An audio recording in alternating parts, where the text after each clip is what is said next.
So, let's go ahead and transition in. And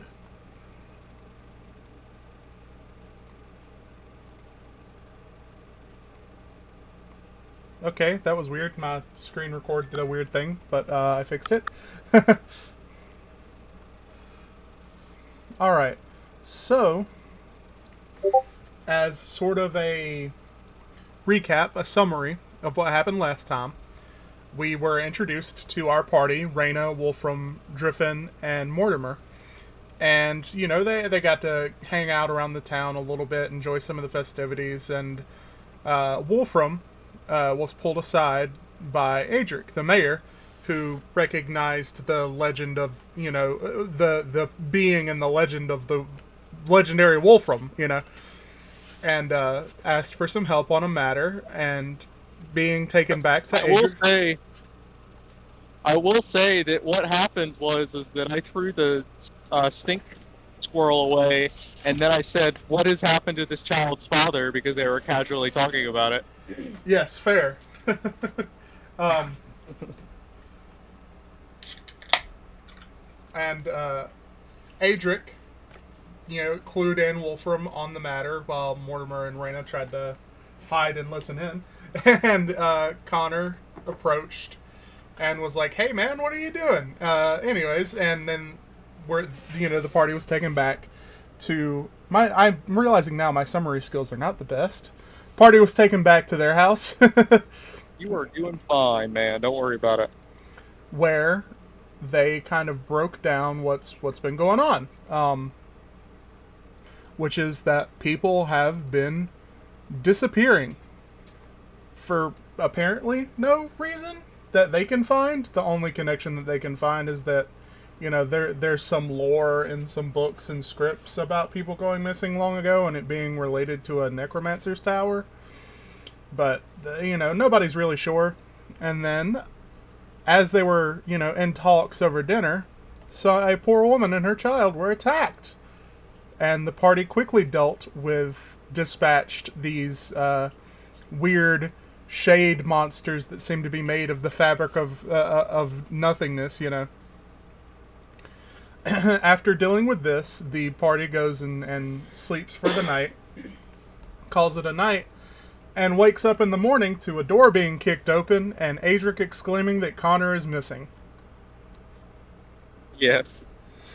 I hope that alley forever has that huge gash mark that I left on the wall, and that people like create a legend around it. Oh, also, to help to set the scene a little bit, Wolfram, upon hearing the scream, or rather the kicking in of Mortimer's door, has emerged into the hallway wearing nothing but a wolf cloak and holding nothing but a sword. I have a very, very important question. Yeah. Yes. Where is the wolf cloak? It's the same place you see in the picture. But don't worry, he's holding the sword in both hands, so there's still a little modesty. Oh my god. And yeah, Adric just dropped the bomb of Connor is gone to the party. Yes. And that's where we pick up. Alright, Wolfram will go and get dressed, and I'll come back. Okay, let's pick up. That is So- amazing.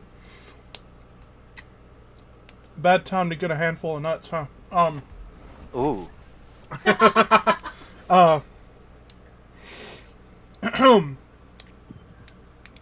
Adric addresses you guys in Mortimer's room because it was the first room down the hallway, and he all he knew is that you guys were staying here on this wing. That's all that the innkeep told him, because that's all he really let him tell him, because he was in a rush. Yeah.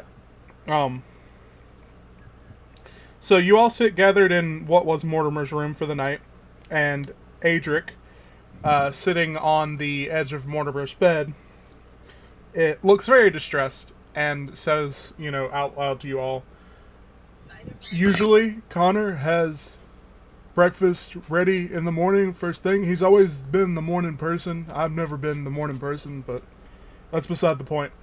This morning when I woke up and didn't smell bacon, I knew something was wrong.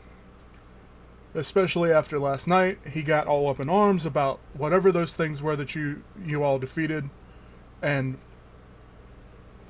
I was worried, so I called out for him several times. There was no answer. I knocked on his door. I damn near beat his door down until I opened his door and found the room was a mess, and he was gone. No notes or anything, nothing that I all that I know is that his room was a mess and he's gone, and I'm kind of panicking a little bit. And you can tell he's already been hitting the fire sauce this morning.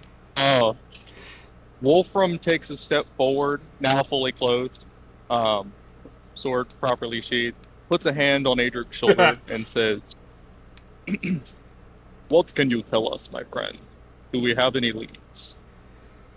I was hoping maybe you all could help me with that. There's manuscripts and books and such spread all out about his room. I don't know if he caught a lead and left overnight, but maybe could you guys take a look at his room? Like I said, there's just stuff everywhere, and I don't know what to make of it. I was hoping maybe a second pair of eyes could help. And looks at the rest of the party. Yeah. Let's do this.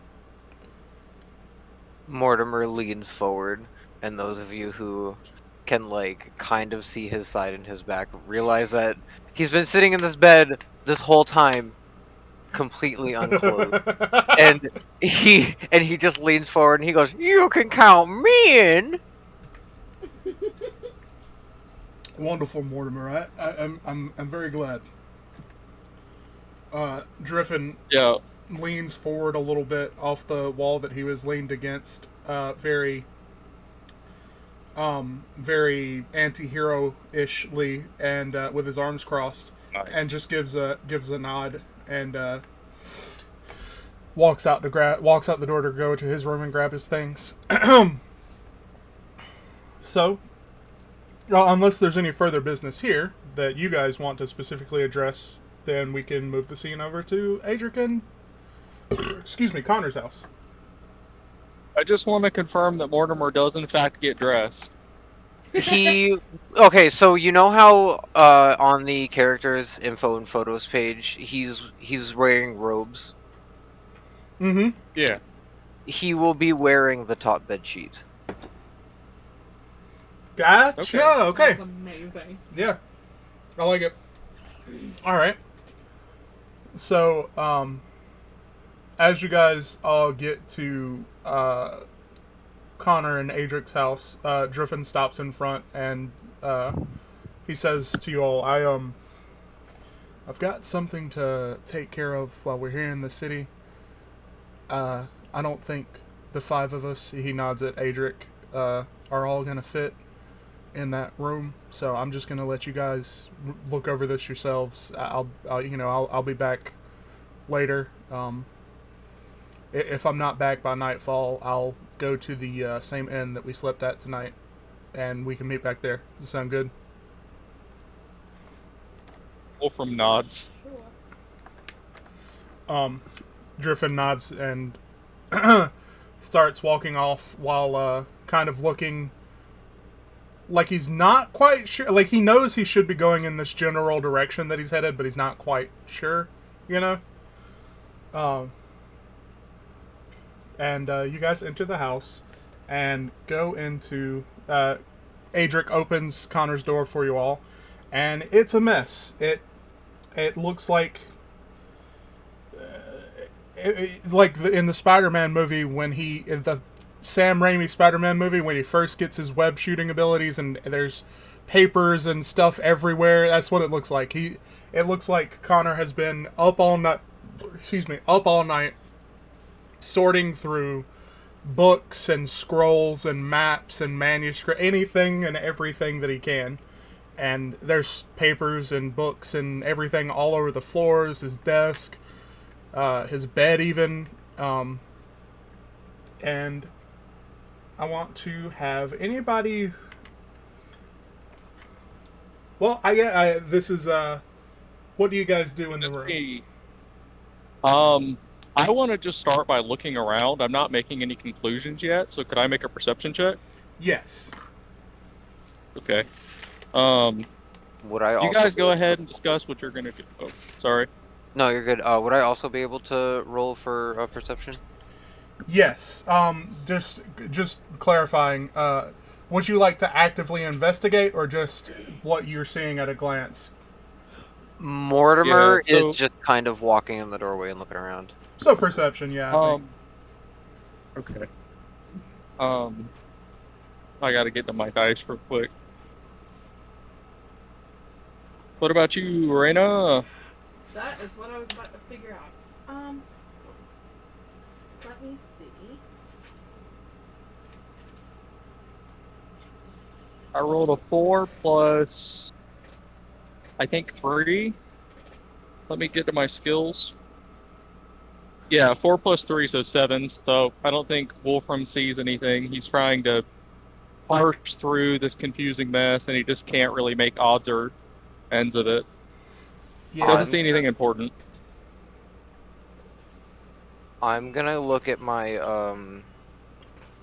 perception, like how much I have to add to it, but I rolled an 18. I'm gonna tell you right now that's good enough. So the first thing you notice with an 18, and let me know if you have a minus, but sorry, sorting through notes because this is a little scattered. So you notice on the desk there does seem to be something of a little bit of a correlation in that there are some maps that have different routes drawn out, and beyond that you can't really tell much about the routes, but you can tell that they all lead to the same place, and that place is the ancient tower. These are maps of the surrounding area of Brayla, and there are, a couple of different routes drawn out. There's like a mountain range on the east side.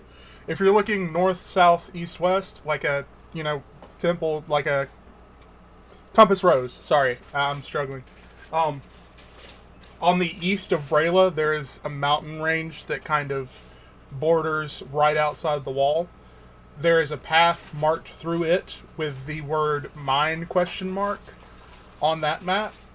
On a second map, there is a line in the south that leads through a kind of forest and back around that mountain pass, and scribbled in tight margins on the map is safer but longer. As well as... sorry, go ahead. Okay. No. Finish your description.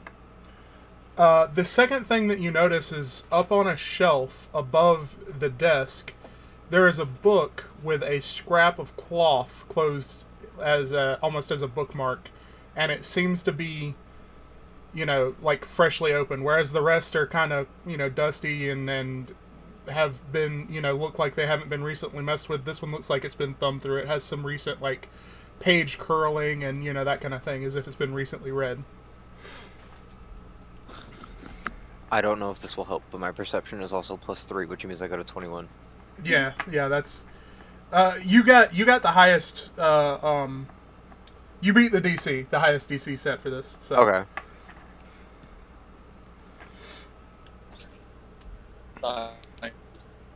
Seeing Mortimer standing at the desk, I think Wolfram will just approach and kind of look at what he's looking at. Because, like, he's not just standing there for a second if he's discovering all this information.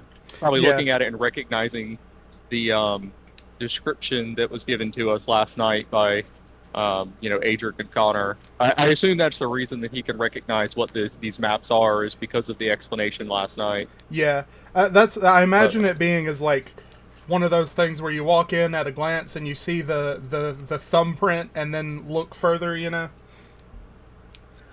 Well, that and Mortimer is very good with maps.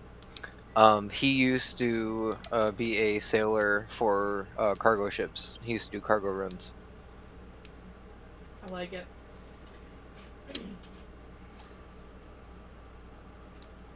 What I would was your check? probably be talking, or at least trying. Did you investigate or perception?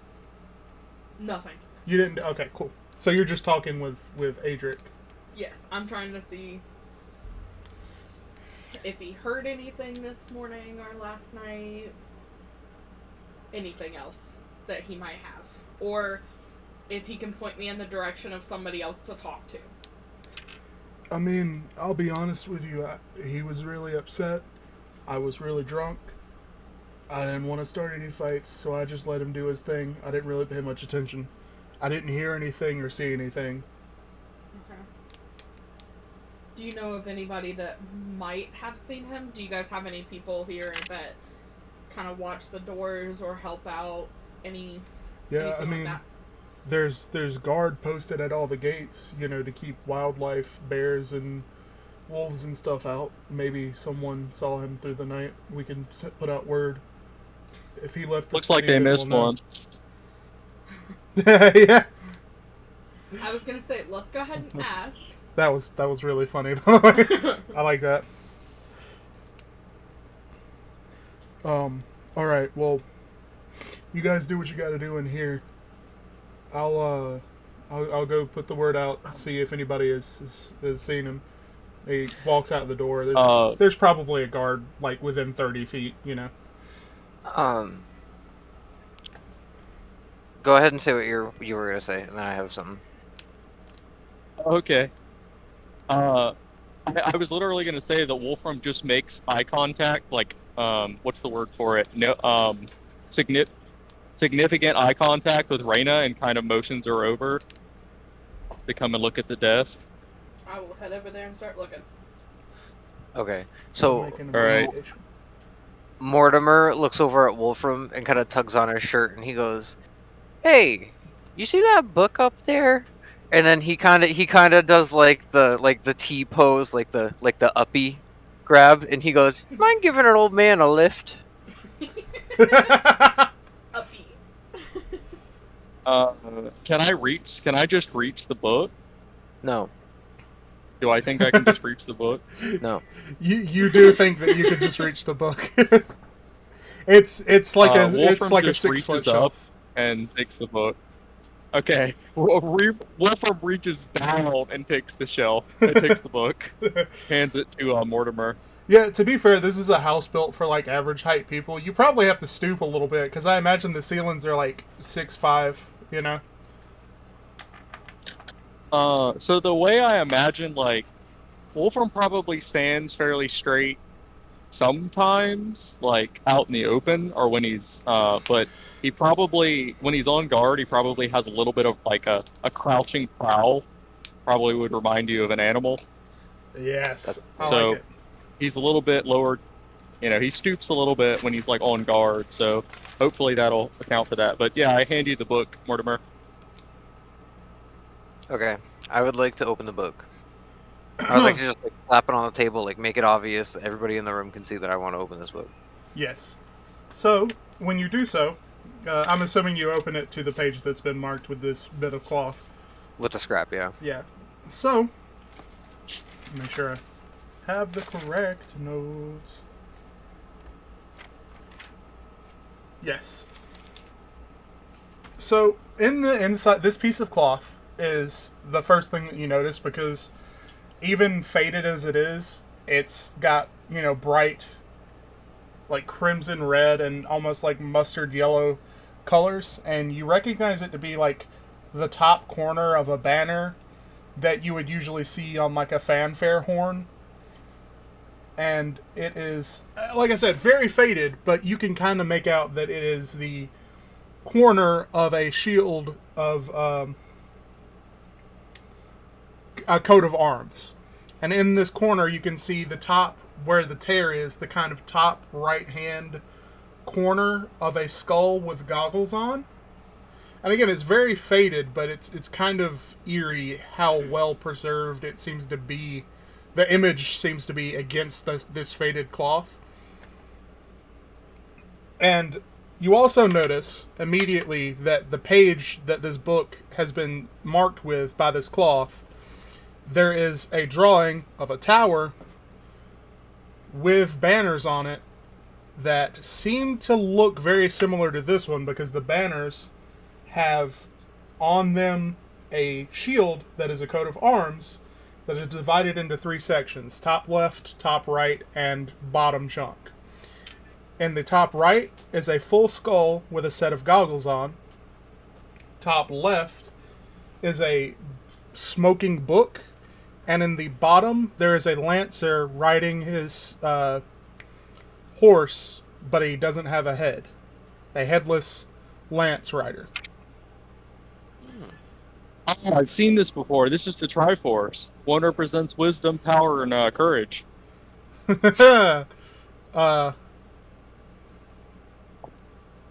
don't have to laugh at that. I'm sorry. That was a dumb joke. No, it was good. I accidentally did a thing, and it's funny because it kind of does represent that.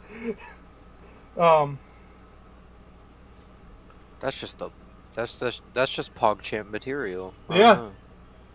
What was the second? The right hand. Skull with goggles. Smoking book. Smoking book. Yes, you got the bottom one though. Mm-hmm. Cool. And I mean, as far as you can tell, it's a match to this tower. And about that time, Adric, the banner on this tower, about that time, Adric comes in, and he says, "Oh, I see you've found the reference to the ancient tower that we were looking for, or we were looking at as the, tower holding an ancient evil." I mean, did you figure anything out? By the way, I found a city guard changing for their morning duty, and they're sending the word out amongst the other guards. We're gonna see if anybody saw him leave. Okay, good.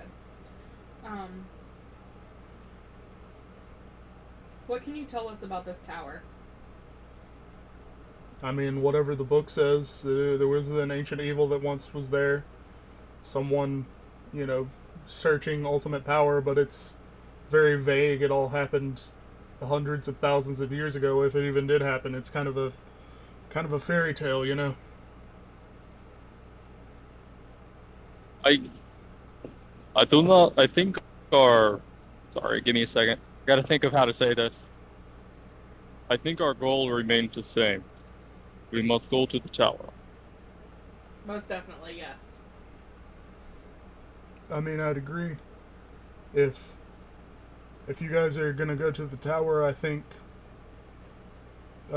maybe take some time, do some preparations, and I'll have someone meet you at whichever gate you decide to leave from. There's a couple of ways that you can take, and he puts his holds his hand out, gesturing towards the maps. These are solid routes that he's marked out, I guess. I just don't know why he would leave by himself like that. What were they labeled again? Safer but longer and too dangerous or something like that? So there is one that's marked through the mountains behind, well, really to the east of Brayla, and it's marked Old Mine Dangerous ? Old mine dangerous ? Yes. So we aren't 100% sure if it's completely dangerous. Yeah. Okay. The one and the other. The one that was marked through the forest was marked, scribbled in with, make sure I'm getting my wording right here. Yeah, longer but safer. Can I make like a check or something and see if Wolfram would know the area well enough, since he spent all this time in the wilderness? Like, could we traverse over the mountains? Do I know a mine? How well do I know the forest? Can I make some sort of check to like? I guess specifically, I want to see if he would know enough about the landscape to think that we can cross the mountains. Yes. I think that since you live in the wilderness around this area, you would know that there is indeed an old abandoned mine there, but you wouldn't know much about it. Just because that's more of I a... probably have never been in it. Yeah, exactly. And as far as everything, I think that would be a survival check? It's, sure. I was thinking some sort of knowledge check because this is like what I know. Yeah, you know what? That's fair. Yeah. I guess. Would that be like a history or possibly, I guess, possibly a nature? Yeah. Whichever one you think is more appropriate. I think history and nature is fine. Okay. I mean, I can do a survival too, I guess, because like, I mean, honestly, my survival is best, but I don't know. I'm just thinking of it as being like a knowledge sort of thing. How about I just roll like a straight intelligence knowledge check? Yeah, that feels good to me. Holy shit, that's a nat 20. Oh, nice. Wolfram has spent years out in this wilderness. He knows everything about, he knows every inch of the terrain surrounding this area. Yes. Yeah. So you know that yes, there is indeed an old mine there. You're not sure if anything. You don't know for a fact that anything has taken up habitat in there, but you know the environment. You've lived around here a while. You know that things seek shelter in this harsh environment, and caves often do the trick. So probably there's something hiding in that mine. But it would be a direct path through the mountains. It would cut your time in half, probably. As far as through the forest... Okay. I mean, there's probably not much... Sorry, go ahead. Well, no, never mind. I'll ask it after you're done. Through the forest? You know, your typical forest fare. Maybe some bears to worry about, but, like, it's nothing you haven't faced before. And again, it'll be longer, but just because you'd have to kind of go around the city and then around the foothills of the mountain a little bit. So basically what I was rolling for is I wanted to know more along the lines of if I knew of a way to pass over the mountains, basically through mountain passes rather than in a mine. Gotcha. That basically. Yeah, that's what I was rolling for, really, is like, do I know the mountains well enough? Have I spent enough time in the mountains to, like, know how to navigate them without going through this mine? Yes, so... I've probably never been in the mine. So, you could probably make it... It would be faster than going through the forest, definitely. Still wouldn't be as fast as... going directly through the mines, but you could definitely make it. It wouldn't be a problem, especially with the help of a ranger if Driffin is going to come back and help you, you know? I imagine it would be quite treacherous, though, and I probably know that, like, maybe this time of year, the snow is so thick that, like, it would be harder traveling even if it would be technically shorter. So. Yeah, it would be more intense, definitely. All right. Let me back off and let other people do things. I just wanted to see about that real quick. No. Play a game. Yeah. You're 100% all good. I want to pick up the book and kind of read it around some more, not just what's open. What languages do you speak? Elvish, Common, Dwarvish, and Celestial. You don't speak the language that it's written in? Dang it! Okay. I'm gonna look at my languages, because I would like to look.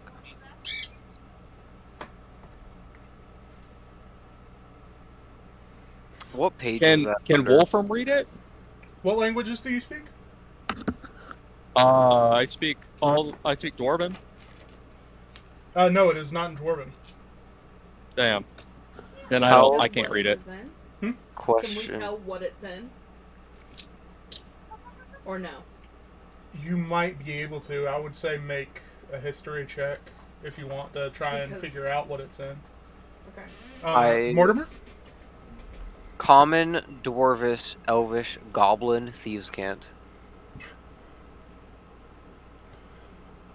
It looks like Goblin, but it's more rigid, more structured than Goblin. Orcish. 15. 15? What do you speak again? Elvish, Common, Dwarvish, and Celestial. You're not certain, but you think it might be Sylvan. Okay. Because it looks similar to Elvish, but again, it's more structured. It's a lot more rigid, but at the same time, it's got a little bit of chaos to it.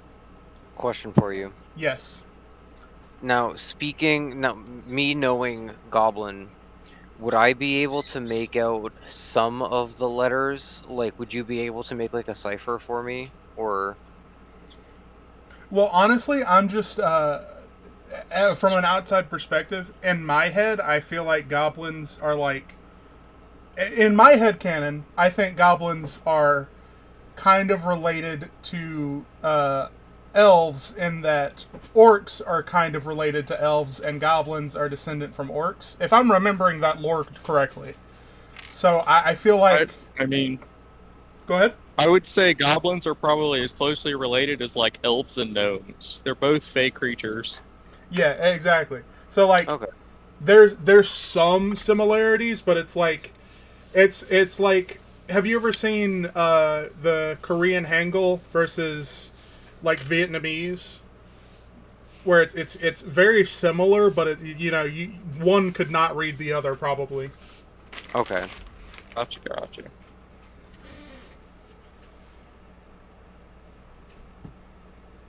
What's the guy's name?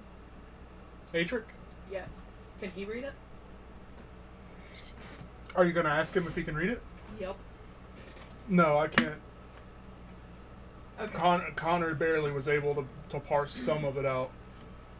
He shuffles through the notes on the desk a little bit, and there's like basically a notepad with like 3 pieces of paper left. It looks like a legal pad that's had almost all the pages ripped off, and harshly scribbled on it are a couple of words. One is like dead, undead, question mark, tower, city, question mark, and that's about all that there is.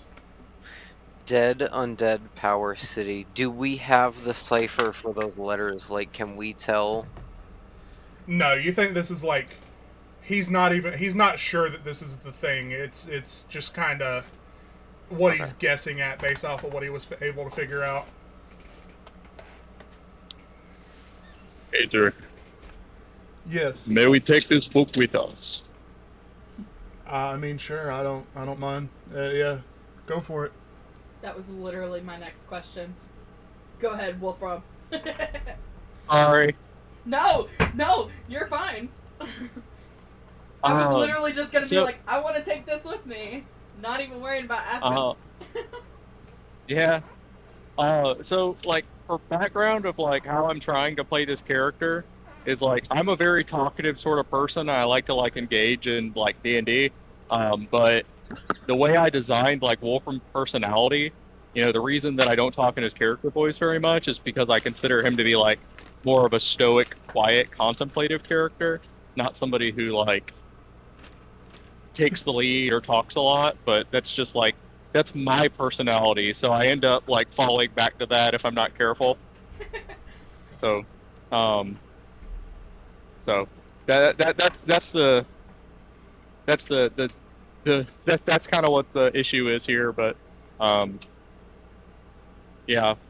Oh, you're fine. So, we need to start getting ready to go to the tower. Is that what you said earlier? Are you asking me, the DM, or Adric? You, the DM. You have this space right now to do whatever you want to do. Driffin has gone off to investigate a lead Yeah. about something that he was kind of vague about it. And Well- Adric has put out word with the city guard to ask if anybody saw Connor leave last night the city. Okay, is there anything else in the room other than the map? Which I feel like we need to take the map too. Yeah. But is there anything else of importance? I can't remember everything that was in there. Nothing That that was you what I think is ordered. as big a lead as What the do you maps guys and all that. mind? Okay. Go ahead. Oh, I'm sorry. What do you guys mind adding a book and the map to their inventory? I assume either Mortimer or Arena takes it. Yeah, I got you. All right.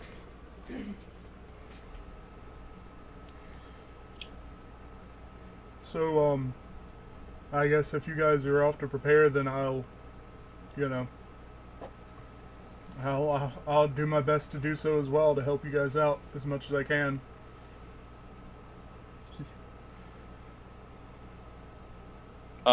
Wolfram puts a hand on Adric's shoulder and says to him, "We will find him. I just hope you do before it's too late. Be strong."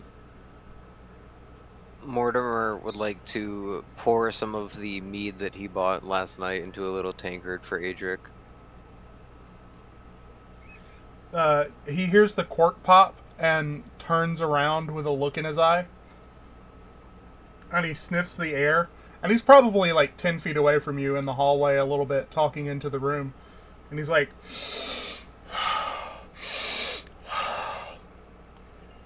"Is that Red Dragon Rose rum?" Why, yes, it is. Can I have some? This glass just happens to be for you, my friend. And he offers his hand out.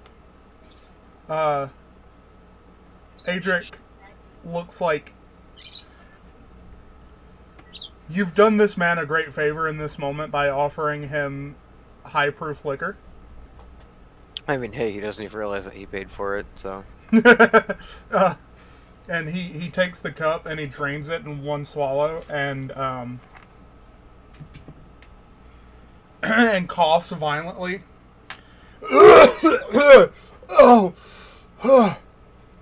Oh, that's good shit. All right. Well, until the day's up, you guys are, more than welcome to come back and look if you think you need to. Other than that, I guess just prepare. Is there any other places in the house that Connor used to do any research or anything? No. just his room, Sometimes we would together on the kitchen table, but it's been cleaned. Okay.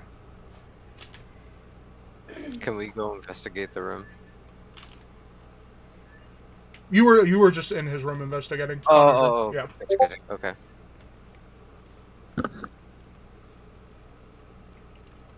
It's okay, baby. Come here.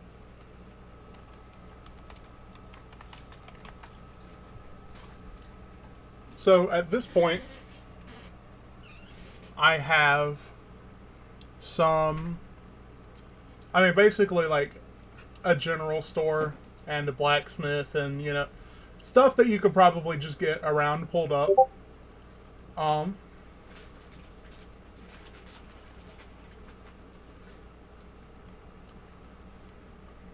Yeah, sounds good. If anybody has anything specific they're looking for, a shield, you're easily able to get that.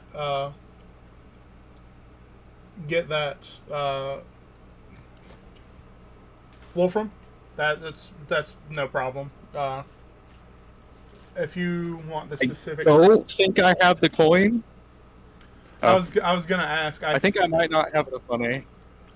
How much gold? How much gil are you looking at? let me check my character sheet, but I spent some on this big. I have a small barrel of essentially what is wood alcohol because that's what he's here for. Yeah. That's what he came into town for. Um, and he only spent 5 silver on it, so I have 9 gold and 5 silver. Well, So basically, I'm just short 5 silver. I was gonna say, turns out there are some festival sales because the Festival of Souls goes on all week, and you could probably pick up a shield for about 8 gold if you wanted. Sounds good to me.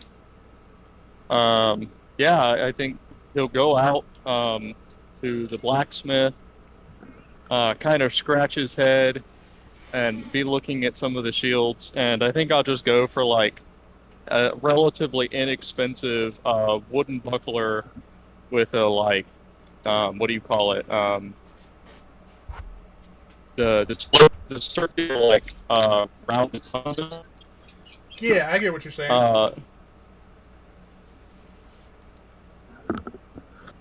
But yeah, do I need to role play that, or we just say I get it? I mean, I'm cool with you just picking it up, but I have a shopkeep if you'd like to interact. That's up to you.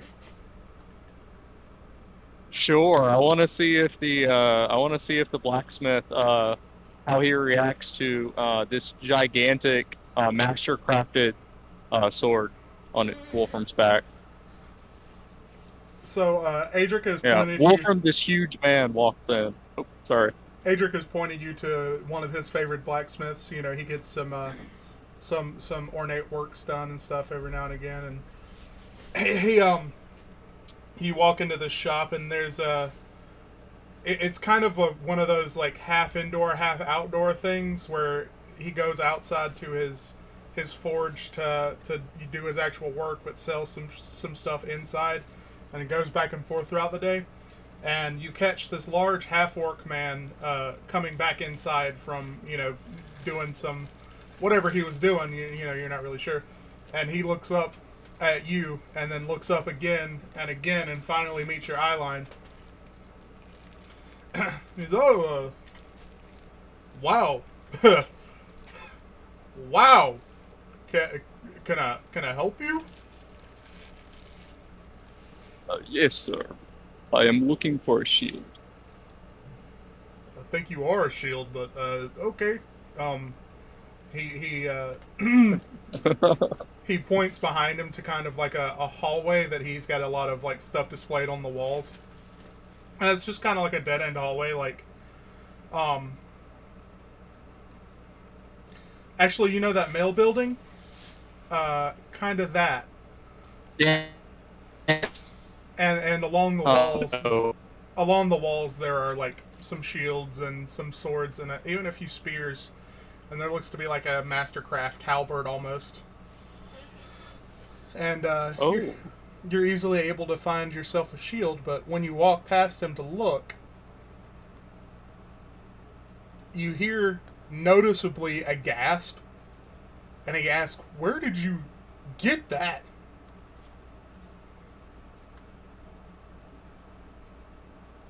Wolfram kind of looks over his shoulder and slowly turns. Says, "It was my father's."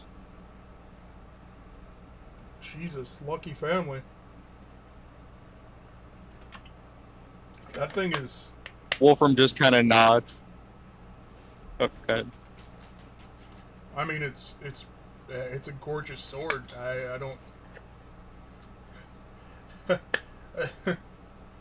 I haven't seen much like it, and you notice that like the stuff in his shop is probably not as good quality as yours. I mean, it's not like yours puts his to shame, but yours would definitely sell for more than anything in his shop.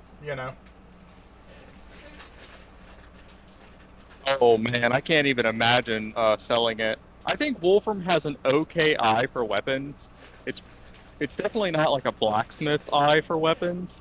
I don't think Wolfram completely understands like the value of his sword.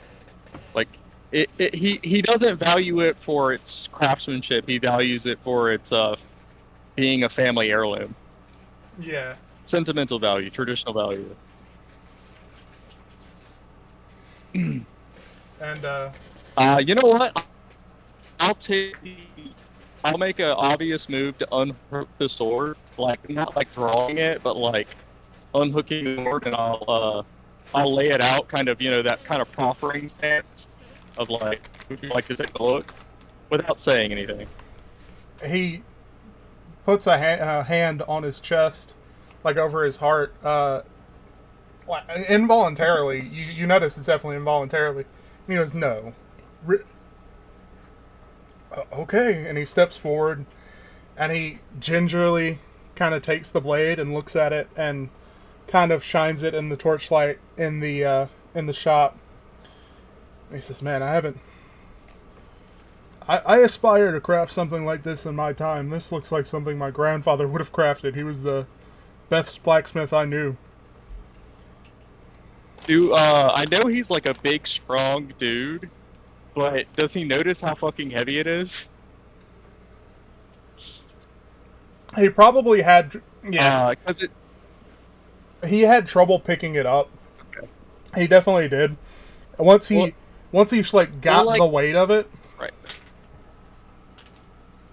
Man. Because it doesn't weigh like an outrageous amount to like carry. It's just very heavy for a sword. You know what I mean? Yeah, and I imagine this guy Because swords is. typically only weigh. It's definitely that moment where when he takes it, it weighs definitely more than he expected to. And you notice he even kind of nicks his finger a little bit because he has to do that quick little like, oh shit, you know. Yeah. And he hands it back to you and says, "I don't want to." That's nice sword. Is there any chance I could maybe convince you to part ways with it? I am sorry, I did not. Yeah. And I'll take a shield off of the wall and pay him. Just kind of like hand him. I'll count out the gold and pay him and start to leave. He stands there awkwardly, like, "All right, I had to try." A minute before you have. Yeah, I figured. He says mysteriously and then leaves. He fades into the shadow outside the door. Yeah. So, does anyone else have any specific things they're looking for? Yes. Cool. Okay, I have a list of errands that Mortimer would like to run. Cool. Can I go behind taverns looking for empty glass bottles? Yes, but I will say alternatively, you could just go get some. I mean, if you don't expressly don't want to pay for them, that's perfectly fine. This is like a grubby old man trying to save money kind of way. Yeah, But I will if they're you are probably going to figure out what I'm trying to do and you will limit me on things. I am definitely willing to spend money to do what I have to. We have talked about your character, and I am interested to see where this goes. So, I'll tell you what. As many glass bottles as I can fit in one of my little barrels.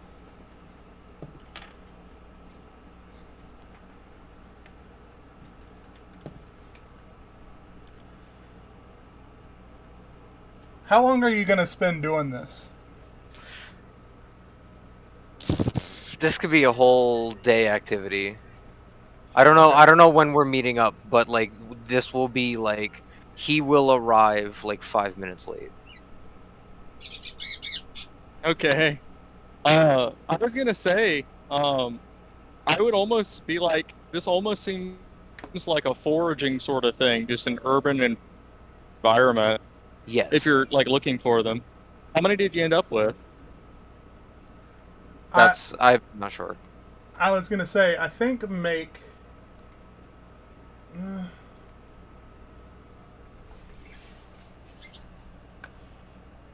What kind of skills are Investigation. you trained in, dude? What do you mean? Like, what do you have proficiencies in and stuff? Because I think investigation feels the rightest. I don't know. Maybe survival, because that's usually a Yeah, foraging. looking behind dumpsters. Yeah, yeah. Roll Yeah, a but like survival. investigation makes sense too. You'd be using. Okay. My investigation is +1. Honestly, whichever you think is more appropriate, because it's.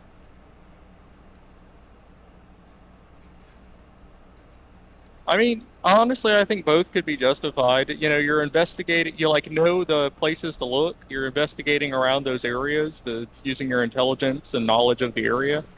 Survival is just as much of like you have through experience know the places here that would have, you know, Yeah. trash that would be good to pick. Basically, bum survival. Yeah. Roll a Can we hobo say, check. Roll a hobo check? Roll to break 18. dance. 18 again. I like this Nice. dice. I like this dice. Streetwise. So, I think that you find 8 glass bottles of average size, and then another probably like that are perfectly salvageable. And then Yeah. if you really want to mess with it, there's a bunch more that are kind of broken, and you might be able to piece it back together, but you know. Yeah. Okay, I would like shards. I would also like glass shards. Yes, I would say put that down as like. Well, I said like 3 bottles worth of glass shards, right? Sure, yeah. Yeah, Yeah. we'll say 3. Yeah, that feels right to me. It's Okay. glass shards. Having glass shards is a weird thing, so I'm like, I don't know if this is gonna be a, you know, if this is gonna be a bad decision, a bad DM decision.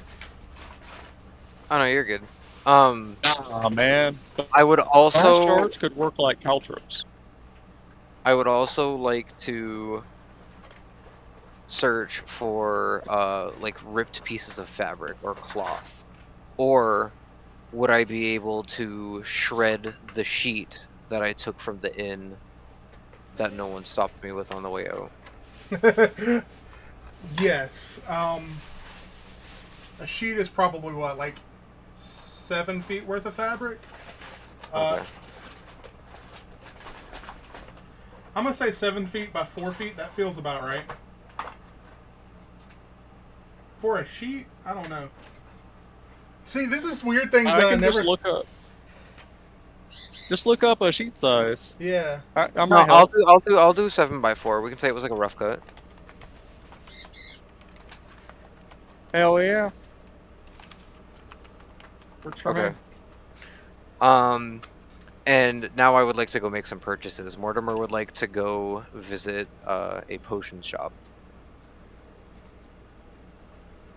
Potion shop. Or any place that sells elixirs. Does not have to be potions. I think there's maybe. I will. Go ahead. I was just gonna say. I'm gonna warn you, Mortimer. Potions in D&D, official are pretty expensive, but like other game have a little bit better balance, like potions, elixir, stuff like that. So like, I'm just saying I don't know if we go straight from the handbook if they're gonna be affordable for you, but Okay, so I have starting gold is 10, right? For whatever. Yeah, I think yours is. Yeah. Okay.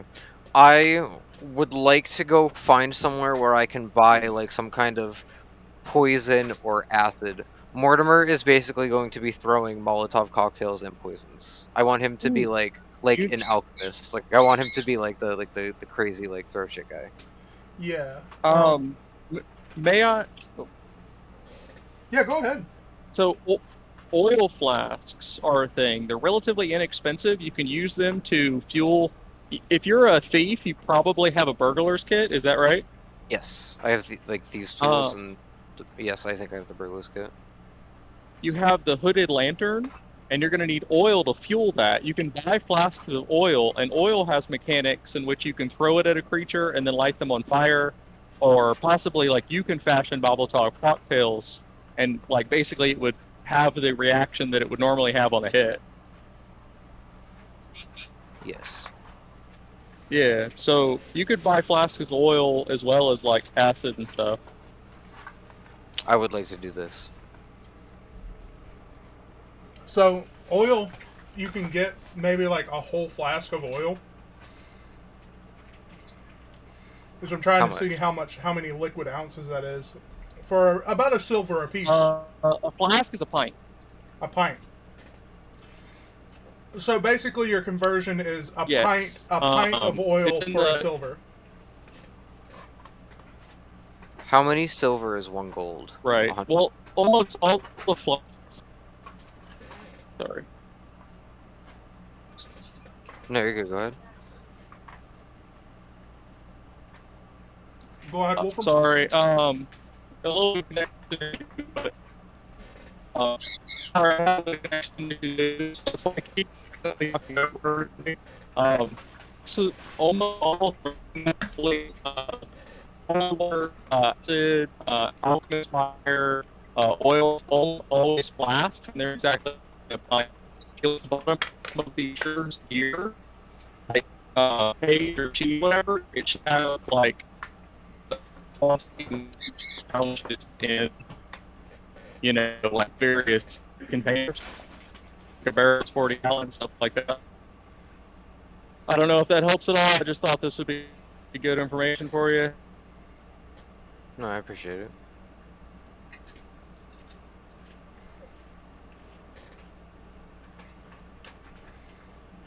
I'm just trying to absorb everything. Yeah. I don't know. What's the? I don't know. I'm sorry. I'm.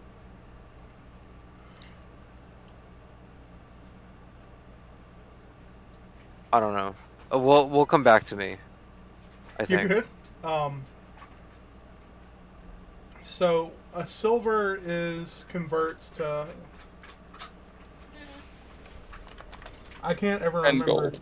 10 gold. Or sorry, Or 10, 10 silver it's 10, is 10, 1 10, gold. yeah. Yeah. So, yeah.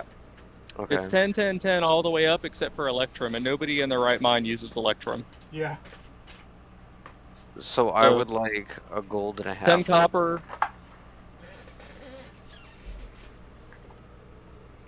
That's That gets me perfect. 15.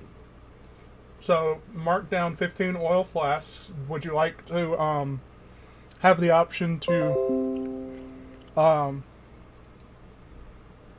roleplay the encounter? Or are you cool with just getting your stuff? I'm honestly right now I'm cool with just getting my stuff and going because I feel like I'm taking too much time. No. We have set aside as much time. Oh man, you're good. Yeah, take as much time as you need. Okay. Do you have anything that you're looking for specifically? We need to kill time anyway. Okay. I am not looking for anything. I just wanted to go around and talk to people. Cool. Is there any specific information you're looking for? Anything that they can give me on the attacks. Because I understand that as the quote-unquote mayor and stuff like that, they're trying to keep it hush-hush. But it's a town. People talk. So Adric points you towards the house of an old couple Okay. that are housing some of these orphans. Perfect. And he says, if anybody's going to have any information, it's going to be those kids. So far, nobody's talked, but somebody has had to have seen something. All of their parents went missing, you know? Mm-hmm. Perfect. I'll go and talk to the kids. Cool. So he tells you where to go. Points it out to you on a map with Braylon. Mm-hmm. And he says it basically has the tourist center "You Are Here" map. And he says Old man, well, I say old man, we're about the same age. Uh, we always known him as Old Man Hansel. And his wife, Jenny, they are just the sweetest little old couple, and they love kids, but they were never able to have any of their own, so they were very happy to take these kids in. So far, there's 5 kids, a pair of twins, and 3 kids from different families. And, yeah. So you go and you knock on the door. Yep. And this sweet little old lady wearing like an apron and this long, like, billowy, just ancient, like, housewife dress, basically. Yes, dearie, can I help you? Hi there. I Love am her. here to talk to the kids. Why you want to talk to the kids? I'm sorry. You doing this voice is very funny. I have heard that their parents have gone missing, and I'm just very curious to talk to them about it. You some kind of weirdo? No. I'm You an sure? explorer. You're an explorer? Yes, ma'am. What kind of explorer?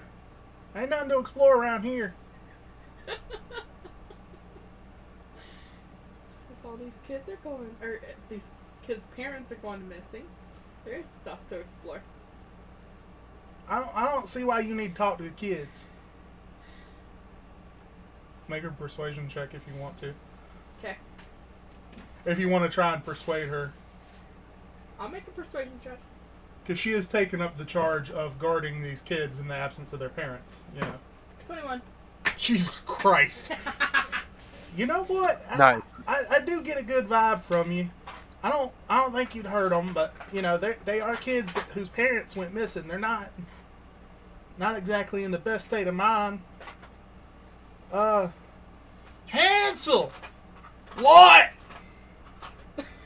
Somebody's here to visit the kids. Well, let them in.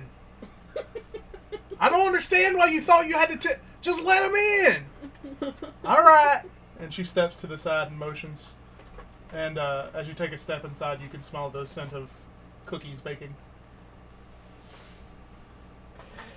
And she leads you to kind of this big common room.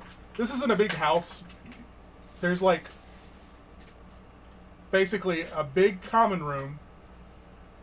And off of that, there's a smaller kitchen.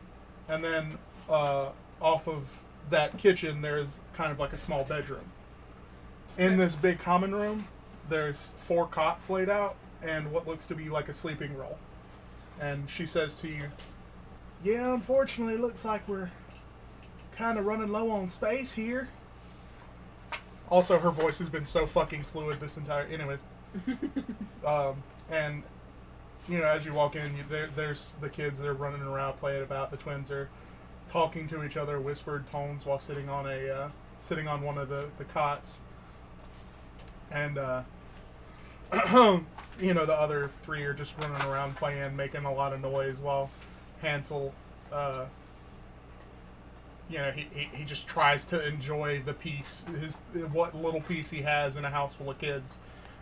But you can tell he does enjoy it. He likes having the kids around. Okay.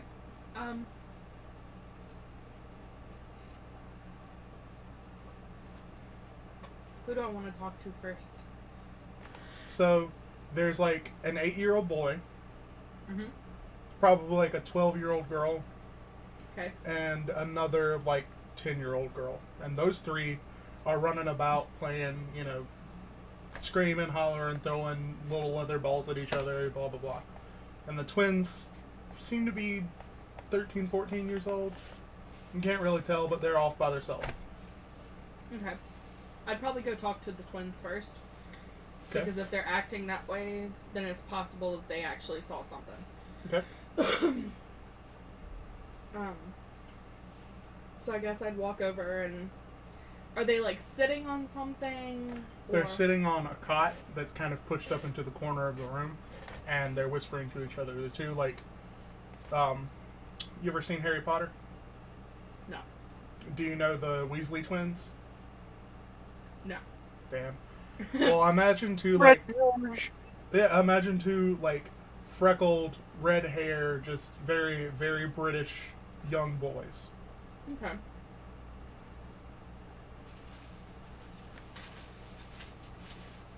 So I would probably drop down in front of them, like sit down on the floor. Oi, what's all this then? They're so cute. Hi, my name is Raina. Very nice to meet you guys. I heard your parents are among some of them missing. You got funny hair. Yeah. I'm an elf, so. Well, I mean, I can see that. Why is your hair that color? I had never seen hair that color. I have powers from the moon. So it turned my hair a light lavender color. Lady, I'm old enough to not be told stories anymore. I promise you it's not a story. Alright, well, if you're going to keep lying to us, that's whatever then. And the other one speaks up to you. What is he, like 8? He's like 8. I'm too old to hear stories. No, he's like 13, 14. Oh, okay.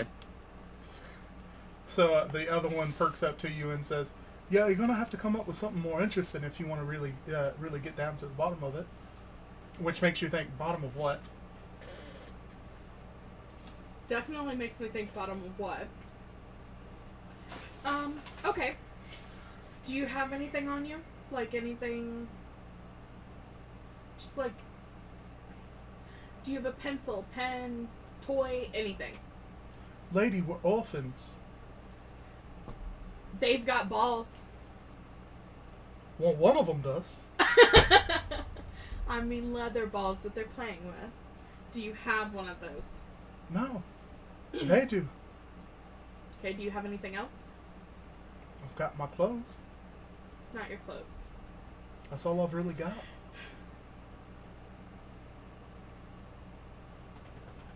Weak ass British accent, by the way. I'm loving this right now, dude.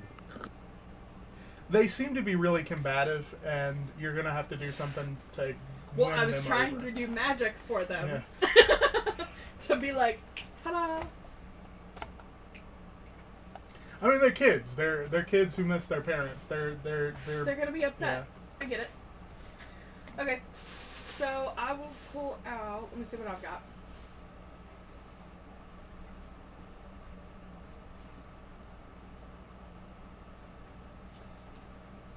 I have a trinket from a dig site. I'll say I have like a bone. I like an ancient tooth on a necklace. Does that sound okay? That sounds perfect. Cool. I'm gonna use light on it. You gonna cast light? Mm-hmm. Okay. Just to light it up to prove something to them. To make it light.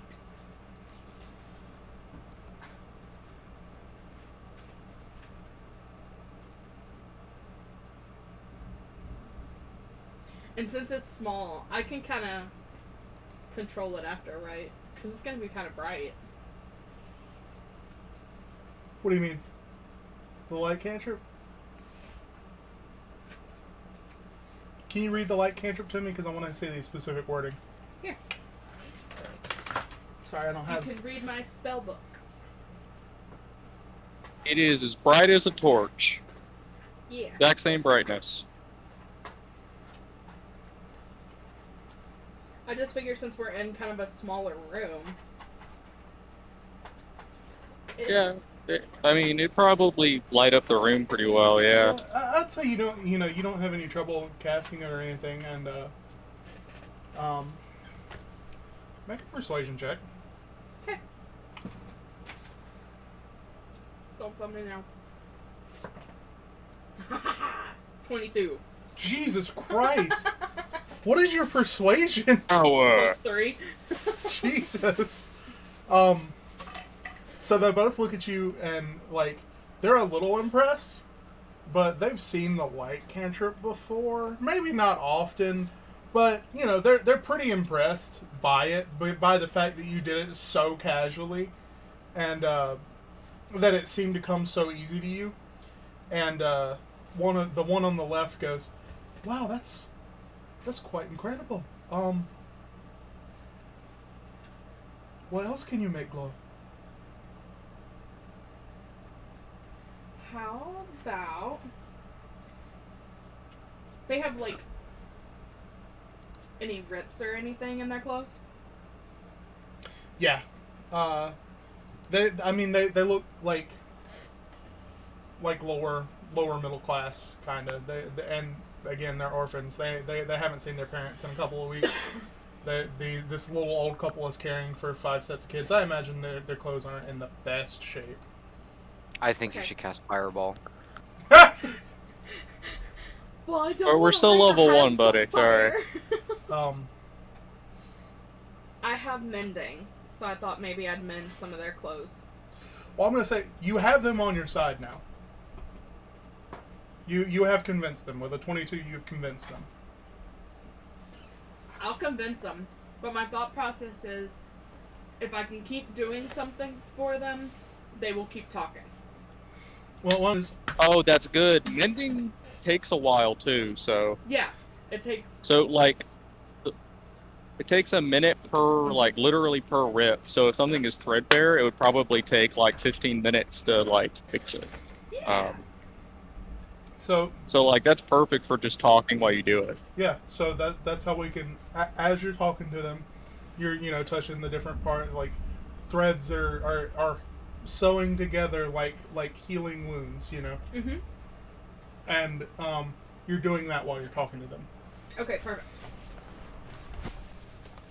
So I'm mending stuff on them. Fun fact, if you guys care about this, mending the material component is 2 lodestones, which I think it implies that you put it on both sides and it kind of pulls it together before it fuses back. You know, they're attracted to each other, they're magnetic. That's cool. I never paid attention to that. I like Yeah. that. Yeah. Okay.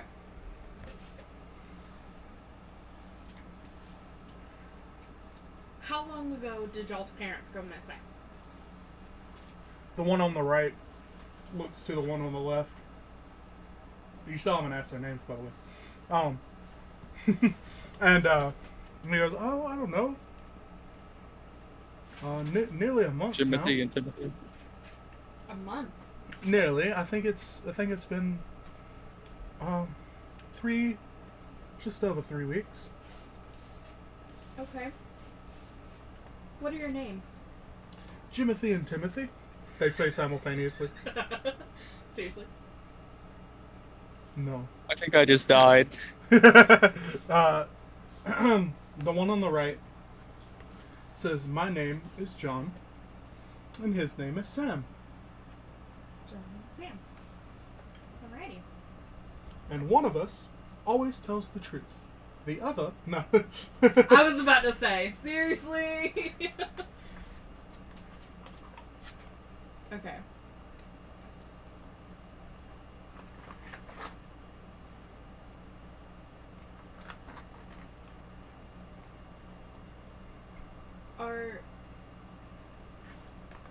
Are y'all the first ones? Were your parents the first ones to go missing?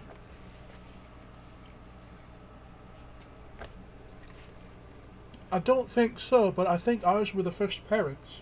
Okay. Ours weren't the first people to go missing, but they were the first parents, says John. Okay.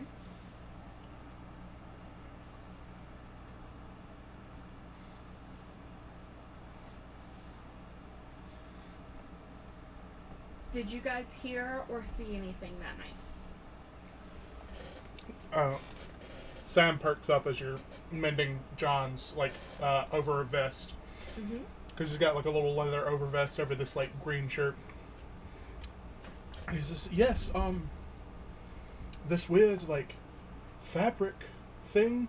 It looked like someone's old drapes, but it was completely black. I just saw it skirt out our window, and our parents were gone. I was up for a glass of water. Okay.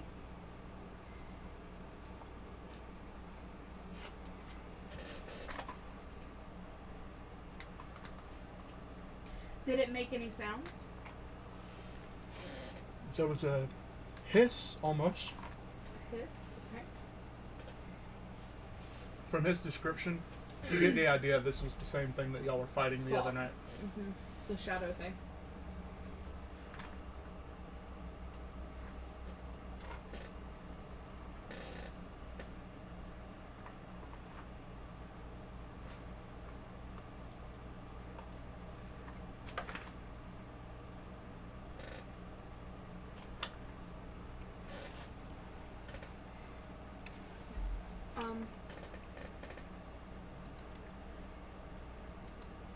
You said you were up to get water?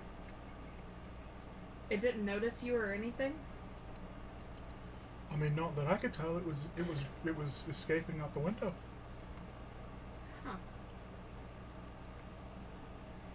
Huh. Just double checking because the internet is being wonky. Can everyone hear us? Yes, you guys are coming in crystal clear for me. Cool, good. Just wanted to double check. It seems okay to me for now, but I've been coming in and out, so. Yeah.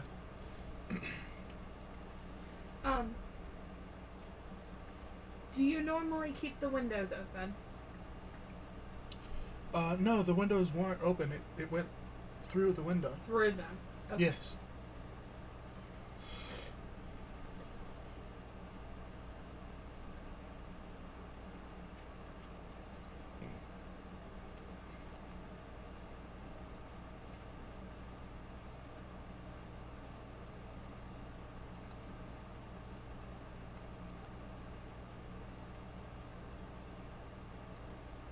And how old are you guys? We're 14.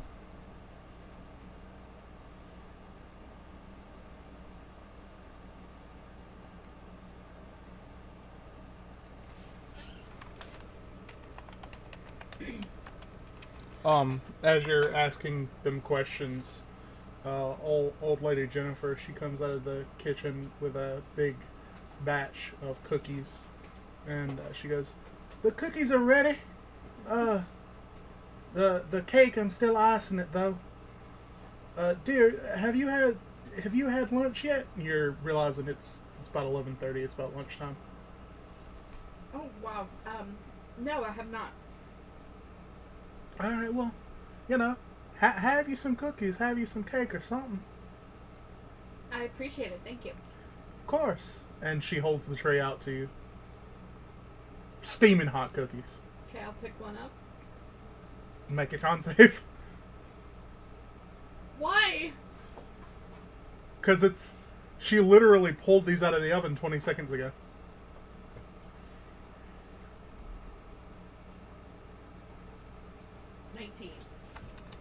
So you have to kind of juggle it in your hands a little bit, but it's fine.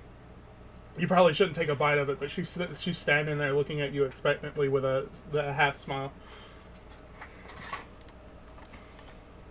So I guess I'll take a bite. You have to do that air breathing thing. It's hot. It's real hot.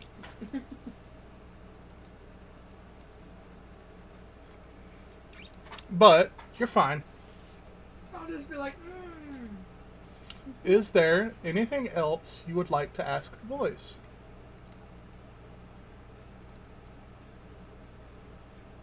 What are your parents' names? Well, our father's name is John. I'm not a junior though. My middle name is different. And our mother's name was Samantha. I knew that.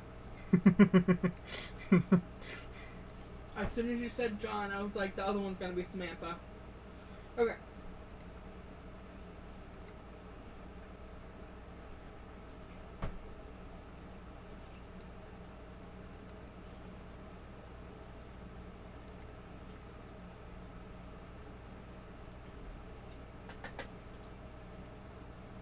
Have any of the other kids slowed down since she came in here with cookies? They're tearing them up.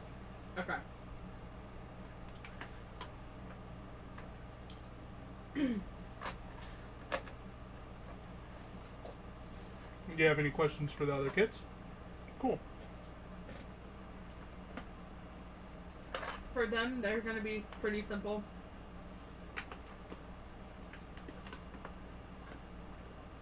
I'll slide over there and ask their names. The little boy says, "Well, I'm Terry." How old are you, Terry? I'm 8 years old. I'm all grown up. Good job. You are a big kid, huh? He beams at you. You're pretty. Thank you. What was your mom and dad's name? He takes a bite of his cookie and stares at you blankly.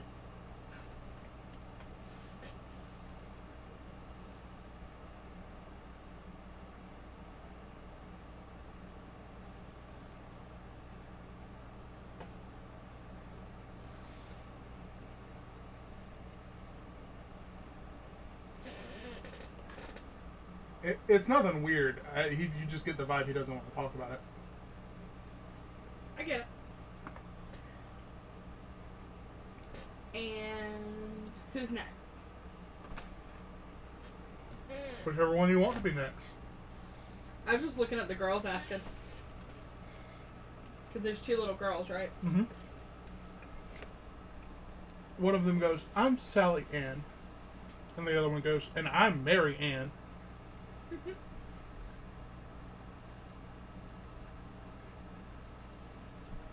Are you girls sisters? No, they say and smile.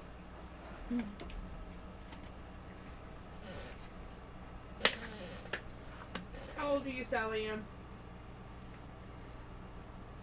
I'm 14.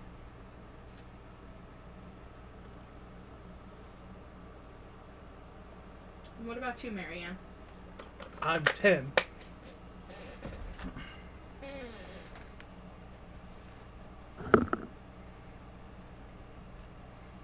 Sorry, I know this isn't the most riveting content.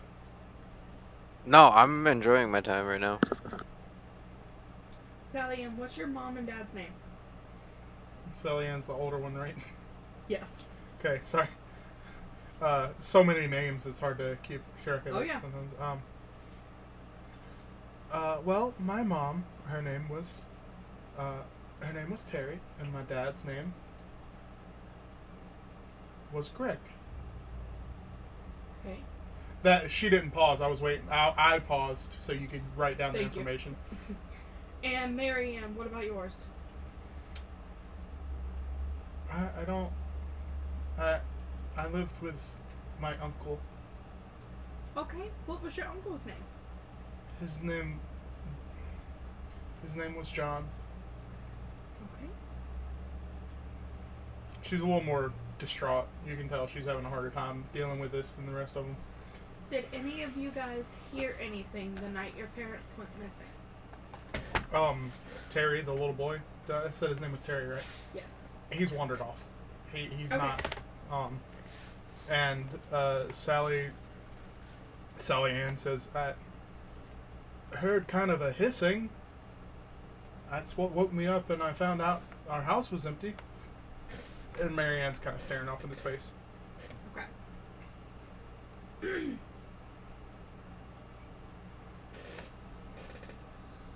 All right. Well, thank you, girls. I'm gonna work on trying to get this figured out, okay? Mary Ann nods, and Sally Ann goes, "Okay." And you get the vibe that she's been trying to distract Mary Ann. And I will look back at the twins as well. It was wonderful to meet you, John and Sam. I will do my best to try to get your parents back, okay? You're gonna bring our parents back? I'm gonna try. She's gonna bring our parents back. Wait. I'm going to try. So you're not gonna bring our parents back? I'm going to find out what this is. And hopefully, along the way, I will find your parents. Alright. Do you trust me? I mean, I guess. Okay. If I come back and you've got some more rips in your clothes, I'll know you're playing hard. I'm not quite sure what that's supposed to mean, really. I want rips in your clothes. Okay. Keep yourself distracted. That's an odd request, but okay. Usually the adults don't tell us to tear our clothes off. Well, I'm not a normal adult. You can say that again. And I would probably... What was his name? Hansel. Hansel. I would probably stop in and say hello. Just kind of introduce myself. He just kind of grunts and waves at you. He doesn't really say much. He's just keeping a watchful eye over the kids, basically. See, I imagine him in. Oh, sorry. No, go for it. I imagine him in a lazy boy, wearing nothing but a wife beater and like tattered boxers while he's sitting in front of a TV. But I know that's not. That's anachronistic. But that is exactly what he's doing. It's the medieval equivalent of a lazy boy. You know, like.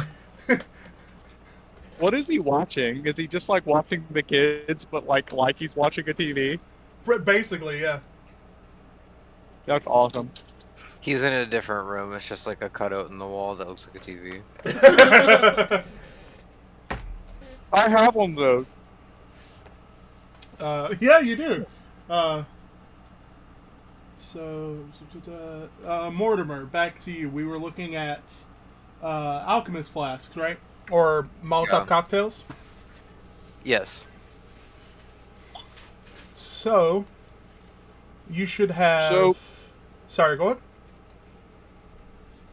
Sorry, I've been back here crunching the numbers the whole time. Yeah, he's got perfect. 10 gold, right? Yes. Each flask of oil, if you're going with that, and it comes with a flask, is worth 1 silver. So, I mean, like, if you wanted, technically you could get like 100, but and I think you could probably just fashion some sort of Molotov cocktail out of an oil flask. You know, open it up, put a little bit of the cloth in it, and then light it and throw it.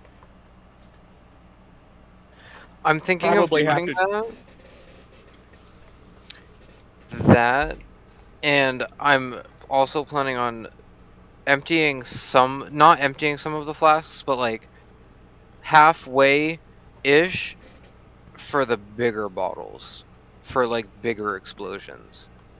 Because I would also like to possibly put like gravel or something in the bottle that would create almost like a blunder effect when it hits the ground to get kind of like an AoE of like shattered glass and like small stones. I like it. Well, but, If that doesn't work, that's 100% fine. Well, see, I'm trying to think of... Sorry, go ahead. I was just gonna say, Mortimer, I think we discussed you possibly taking the Arcane Trickster multi-class, and like spells are gonna be like filling in a lot of that stuff. So like, I mean, it's good to be creative with that stuff, but for the most part, you're probably gonna be doing like spells that mimic these effects, and you can explain them as I've done this with the bottle, and then I throw it, and then you take the effect of a spell. You know what I mean? It keeps everything simpler and easier to understand.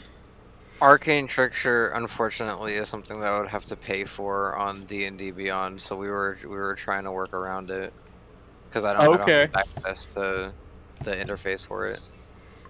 Gotcha. Okay. So, and as for damage with just a flask of oil, mechanically, what you'd probably have to do is light a torch, which takes an action with a Kinderbox, and then each turn you can use your your object interaction to, light the what is it, the fabric on your oil flask, and then throw it, and then you would get the effect that it says in the description of what oil does when it's covering a creature on fire. So basically, you'd just be skipping a step. Yeah. Yeah. That's kind of how I'm imagining it. I think that would be the best way to do it to keep it within the realm of like this is like the normal rules. That works. Sorry, I don't want to speak for anybody, but that's just kind of like how I've gone through it in my head. Well, I think for me that makes the most sense. Yeah, that and you I think guys. oil. Go ahead. Sorry, No, I think it's okay. oil just does 2d4 on a hit. Okay. Yeah, I have it pulled up, and I will send you the description of it, just so you can have it at hand.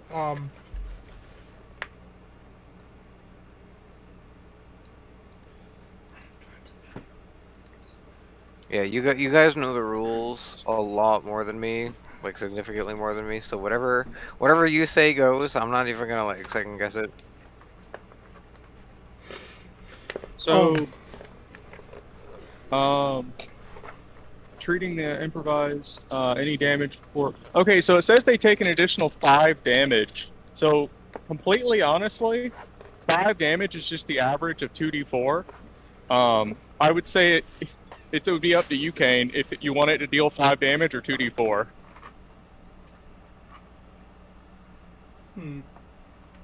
They just did that with a bunch of stuff. They had a bunch of like items and stuff that did, yeah, and then they just averaged it. I think I like rolling the 2d4 because that kind of simulates the like impact of it. Because like if you hit somebody full in the chest versus like if it splashes a couple of feet to the left of them, So, I assume that he'd have proficiency in this, so it would be but I mean, so essentially what an oil flask is typically an improvised weapon attack. But I guess for him, you could make it proficient if you wanted, and then when it hits them, it would just do a flat 2d4. Probably no modifier. I mean, modifier to hit, but probably no modifier to damage. To the damage, since you're not. Yeah, since it's not a weapon, Yeah. I mean, I think that's okay as long as that like gets across what the effect that you were going for. Mortimer. Yeah, I was just going for something that I can hold in my hand and throw. Perfect. And then here's a Go ahead. Sorry, I swear to God, there's just a little lag, so I start talking before I hear you guys. No, it's an effect of the bad weather today. So technically, I don't know how Kane will feel about this. I'm just gonna put it out there and see what you guys come up with. Technically, this concoction that he's made is a ranged attack. Does he get his sneak attack with this? Oh, actually, it does. Huh.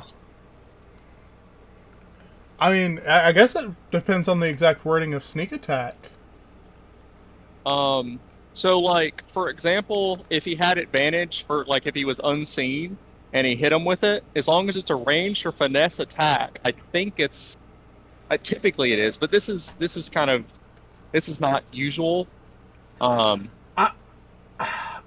think it would because of the nature of it. The like.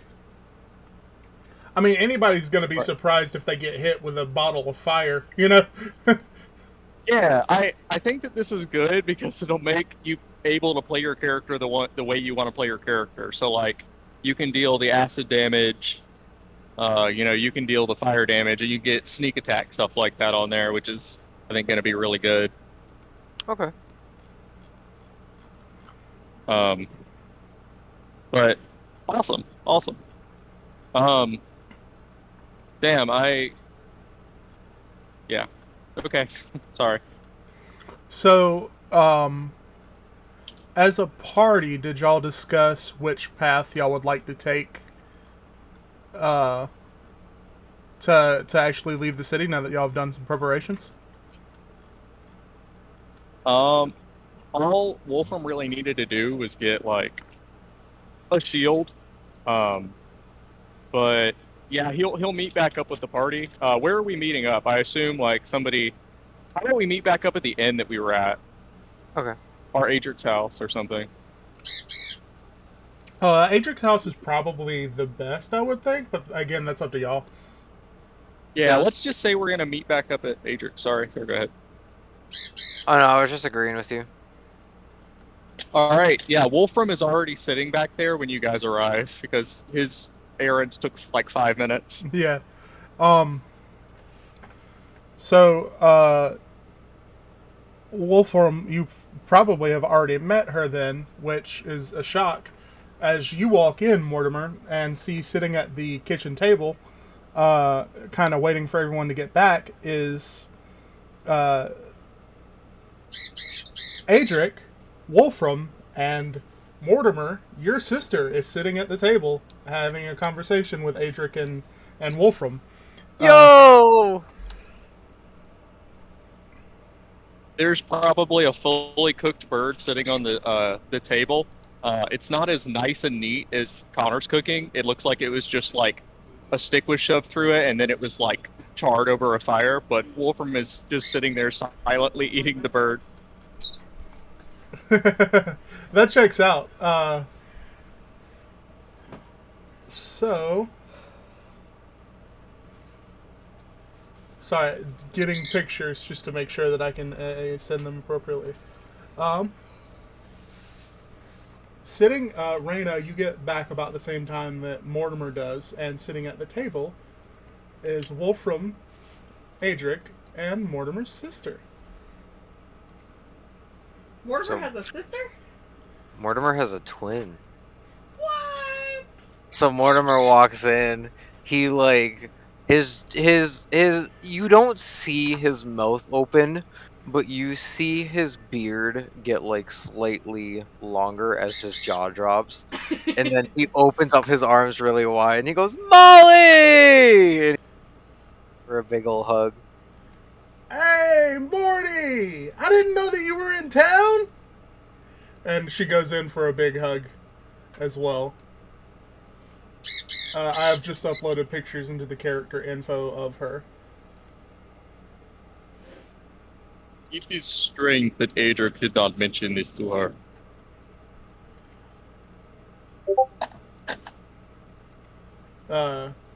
Molly Murr. I love it.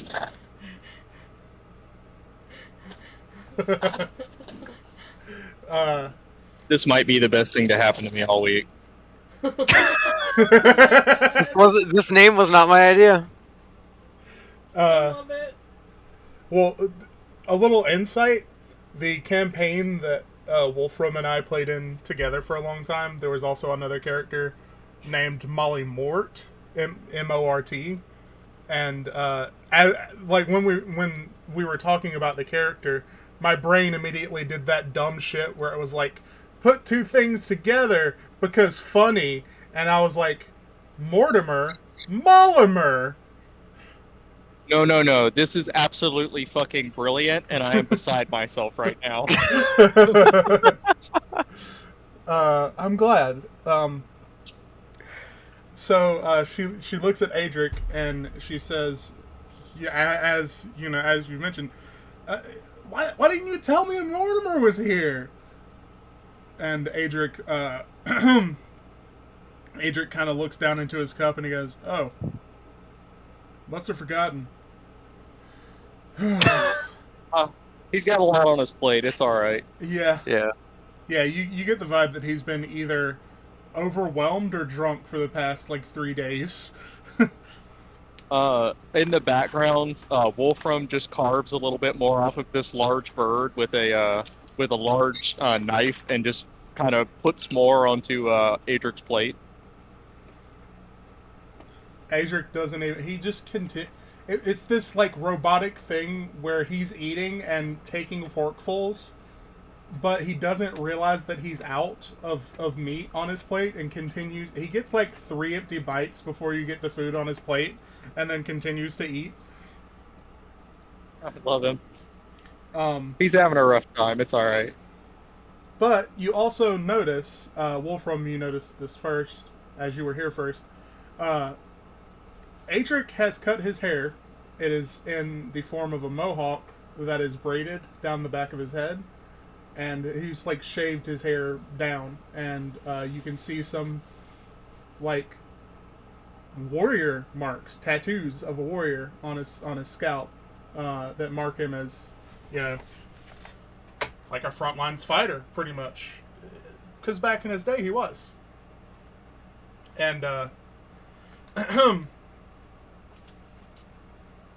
Adric looks around and he says, "Well, I guess the gang's all here. Wait, no, where's the blue?" And then as he says that, Driffin walks into the door and he's like, who's that? Molly waves her hand. "Hey, Molly, nice to meet you. I'm Mortimer's brother, I guess." And Sister? Hmm? Mortimer's sister or brother? Sister. Sorry. Okay. In my head, I said Mortimer is my brother, and out loud, I said I am his brother. Oh, I've been there. I do that all the time. And Adric looks around and he goes, "Well, I guess the party is all here now. Well, you guys catch up,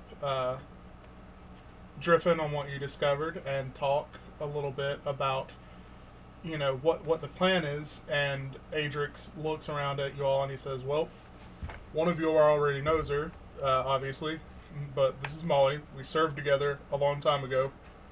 She's the best damn field medic I've ever seen, and I thought it would be the best if I contacted her to send with you guys just in case. You know, you never know when something's going to happen.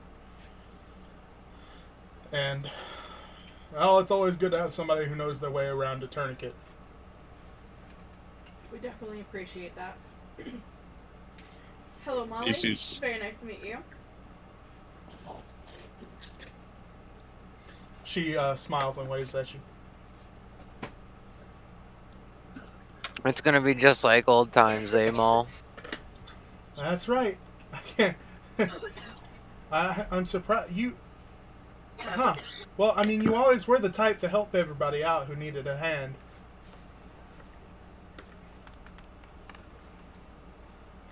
You were going to say, Wolfram? Oh shit! I don't even know. I don't even know what I was saying. Sorry. Okay. No, you're good. I didn't want to let you go interrupted the entire time. So, No. now is pretty much the point where y'all can discuss what you want to do, how you want to execute if you want to. If not, that can be, if you don't want to, that can be an outside of session kind of thing. No, I'm good to do that now. Yeah. Can I possibly ask Molly where she has been in the field so that we can get, like, kind of a hint as to where she's been, like her knowledge of the area? Yes, I actually just got back from a pilgrimage to the mountains in the north. She nods at you and at you, Mortimer, and grabs her necklace, a symbol of Loki, and she says, "I just, went to the mountaintop of the Godfist Mountain to the north to spread some ashes of a friend." And she kind of looks down a little sadly at her plate and looks at you, Morty, and she goes, "Gregory passed." And you know Gregory to be her pet parrot. No! Not Greggy! Yes, it was unfortunate, but, he was 89 years old. It had to happen eventually. Not the bird! Oh, Greggy. So I'll never forget the day I taught him swears. fuck, I won't either. But I've been out in the field. I know the environment to the north a bit, but I don't think that's going to help us so much here because she looks at Adric. To my knowledge, our goal is in the east.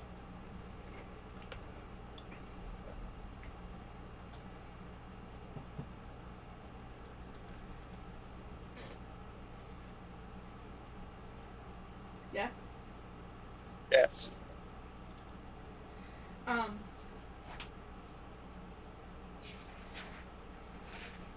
Does she know any languages? Would she know Sylvan?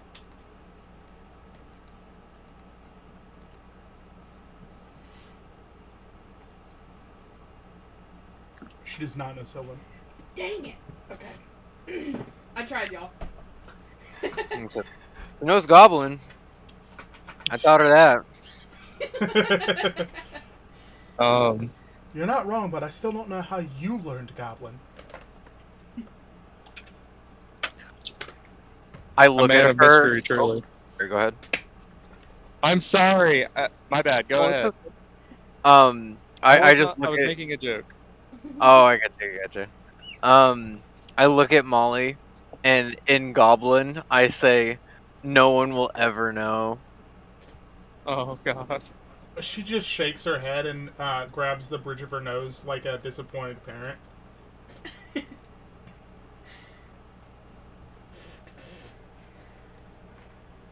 So, do you need me to lay out what's ahead of you? Well, I was gonna say I'm gonna lay out the maps on the table. Cool. Kind of move some stuff around and lay it out. Yeah. Grab out the book and show her the banner. Kind of give her an idea of what we are thinking. And figure out if she has been through any of this land.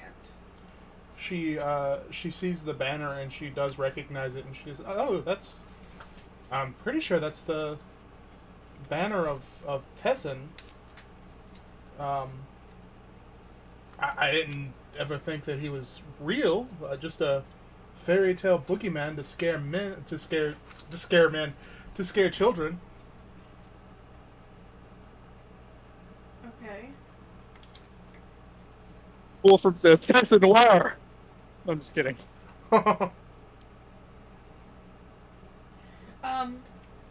If I may, what is the what's the legend that's used to scare children? Just fairy tales. Bad stories about a bad man that's gonna come get you if you're not good. Does any of it have to do with the shadow figure? Well, yes, the story is that Tessin, an evil necromancer, and she makes like wild hand gestures, obviously, like this is a kid's story, I don't take this seriously, would turn into shadow and come steal you away in the night if you are not good, and feed your soul to something in the great beyond. It's like I said, it's just a story for kids.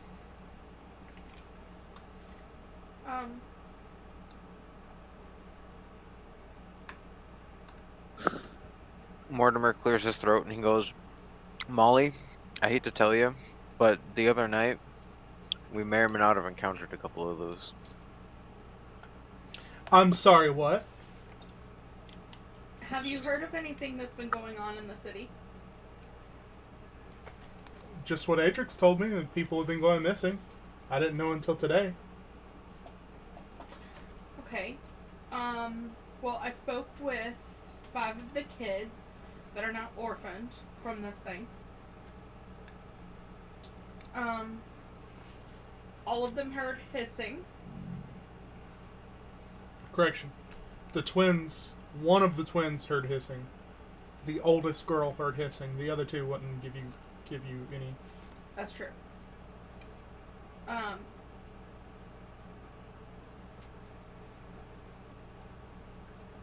And one of them saw a shadow kind of looked like drapery that went through a closed window. I mean, they're just kids, right? They're trying to rationalize their parents going missing. That one was a 14-year-old. He's not And like the imaginary child. and sis, you have to understand, we encountered things that match the descriptions that the children and you gave. We Yes. encountered hissing shadow monsters the other night. Where did you encounter that? Why were you outside of the city to encounter something like that? We weren't outside We the city. It weren't. was right outside the front doors. I'm sorry, what? It was right outside There the is castle truth. doors.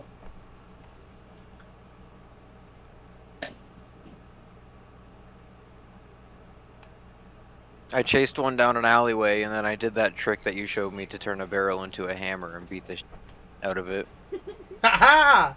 She grabs her walking stick, that's leaning against the wall behind her, and kind of like holds it up.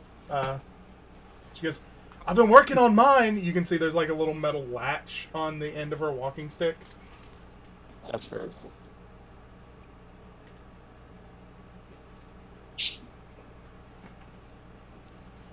Well, I mean, I don't know what to say other than it seems the legend is real. The stories are real. Do you have There any is much. flashers? Oh, sorry. Go ahead. I'm sorry. I keep trying to find a break to speak up. I find a lull and I'm like, okay, I'll fill this lull. Because I've been kind of like waiting to like drop the. Okay. Anyway. Go for Damn it. it! I killed the atmosphere. Nope. Go for it. Okay. Wolfram says there is more truth to fairy tales than we like to tell ourselves. Very wise. I mean, people wouldn't be going missing if that wasn't the case. Well, I guess then what are we going to do about it? I know Connor is gone off on his own, I assume? My understanding is we will go to this tower and find out the cause of these. Awesome. So when do we leave? And she looks around excitedly. In the morning. And Wolfram kind of looks at the others, kind of like, in the morning? Driffin nods. I could do with another night of sleep. We do need to decide on a route still, guys, so... Yes, as a reminder, there are the two maps. That one has a plot through the mine. Wolfram has suggested that maybe you could cross the mountain pass, but it might be a bit dangerous. I actually haven't said anything yet. Okay, cool. Okay, yeah, I'm withholding my opinion until they, like, even attempt to talk about which route we should go. Yes, my bad. So I'm sorry, I'm not trying to be... No, you're not. So what you know from the maps is that through the forest is probably safer, but it will take longer, and there is a pass through the mountains that is through an abandoned mine, but there's probably something taking residence there. You don't know for certain, but it's an abandoned mine. You know, it's probably dangerous.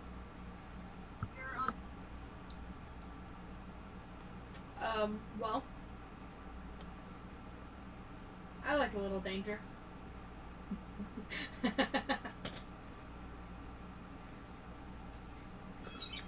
Did Raina actually say that? Yes. Okay, Mortimer. Oh, that's very fitting of her character. Oh, it Mortimer's is, you're an eyebrows. adventurer, you... Go ahead. No, I'm done, sorry. Oh, it's okay. Mortimer's eyebrows perk up and he gets all excited and he's like, "All right, I'm ready. Let's go!" And he's like, he's visibly excited about the danger. Like when you said the word danger.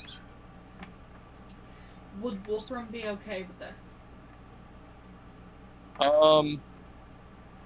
Wolfram has not spoken on it yet. He's still sitting at the table, kind of glancing at the map and finishing his meal. Wolfram had made some opinions about it earlier, but has not spoken on it as of yet. Okay. And it does not seem. I will be completely transparent with you. He was of the opinion that the mountains are too treacherous this time of year to try to go over, and with how long it's been, there's no reason to rush. But with the excitement for going through the mine, I think he's just going to keep quiet and go along with it because he can see the benefit of going faster. Okay. So he's just not going to say anything. Got Sorry, that was a very roundabout explanation. it. You're perfectly fine. I think Driffin perks up and he says, well, I do have one concern. Fighting in mines is very dangerous. It's a lot harder to swing swords, shoot arrows. We also need a constant light source, which, I mean, we have torches and magic, but, you know, just something to keep in mind. And food. Yes, food. I have no problem when it comes to light source.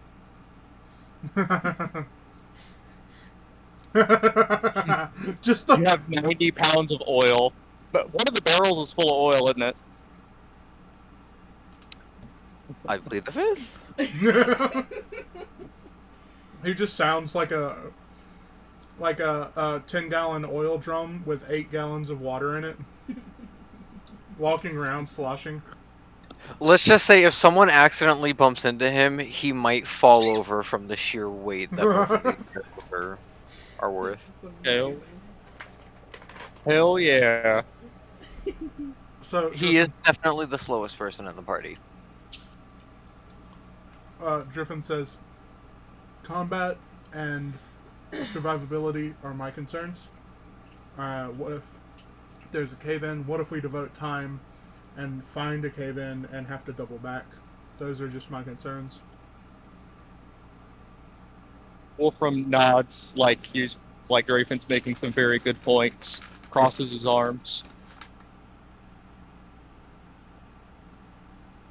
I think this would probably be the time to vote, but I don't think Wolfram would suggest it.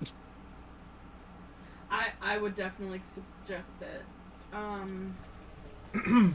Molly perks up and says, I'm always down for adventure and, you know, it's something new. Have you ever been out anyway, this kind of area? Up north, that's about it. Okay. So Wolfram's the only one that knows anything around this area, really. Okay. Possibly Grafin. I don't know. Yeah, he's more, the area's farther west. Gotcha, okay. Yeah.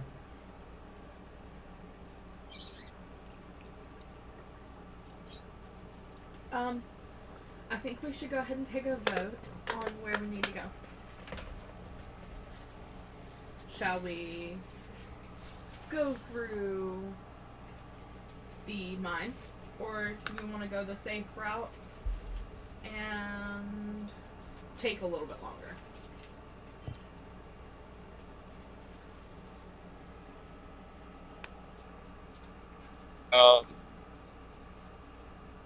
Okay.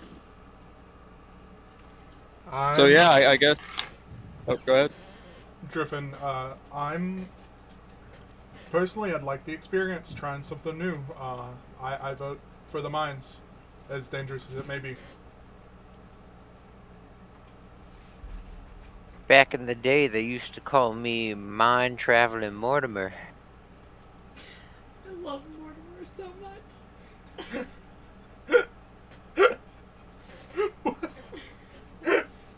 I'm traveling Mortimer. That's amazing. I love it. I get the feeling. I get the feeling from Mortimer that that's going to come up. Like, we have to cross this incredibly worn out rope bridge. Back in the day, they called me Rope Bridge Mortimer. That's gonna be a joke. That's gonna be an ongoing joke. I'm What excited. about you, Wolfram? I'm gonna let everybody else vote.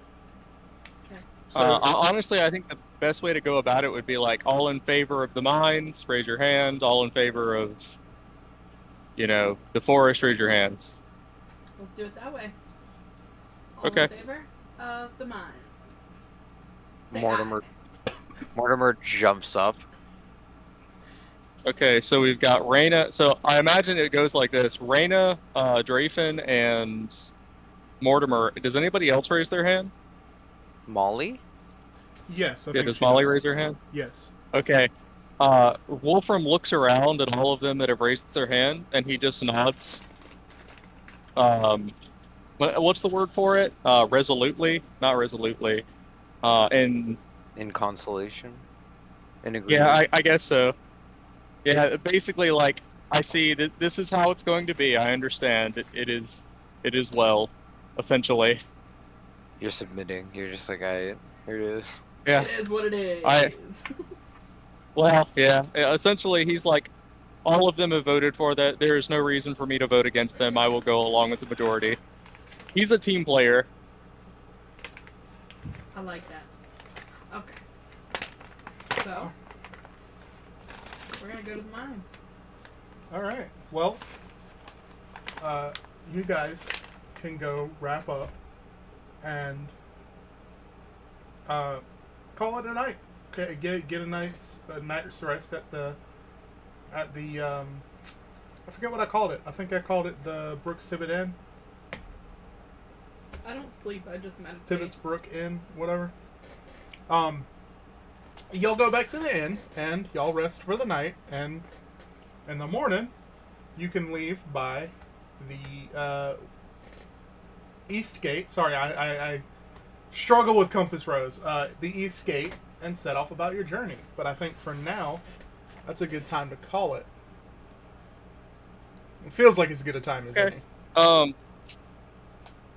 With the knowledge that we're going to be underground, I'm just going to go ahead and pick up as many rations as I can because I have like an ability where I can like forage for food that is enough for the entire party, but I can't do that underground. So I'm going to have to buy some food. Sounds good. Okay. So we'll just do that off screen. Yeah, because I Yeah. need to find rations. But yeah. Yeah, so that sounds good. I hope everybody enjoyed that session. Yeah. Well, I'm excited to go to the mines. I had a great time. I'm so excited that I got to meet my sister. That's not a sentence you hear every day.